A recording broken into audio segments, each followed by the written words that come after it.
ছবির মাকে আদর করে।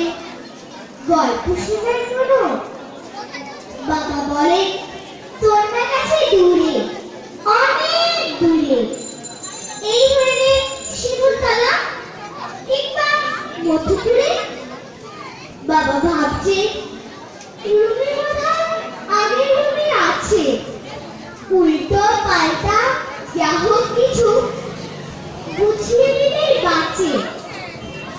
জানি না এই চিঠি তোমার হাতে পড়বে কিনা, তুমি তো আর আসবে না, তাই আসতেও লিখছি না। একটা কথা চুপি চুপি লিখছি তোমার শেষে। তোমার রুমে ভালোই আছে, দার্শনিকের দেশে। ভালো থেকো। আমার কথা মনে পড়লে বলো।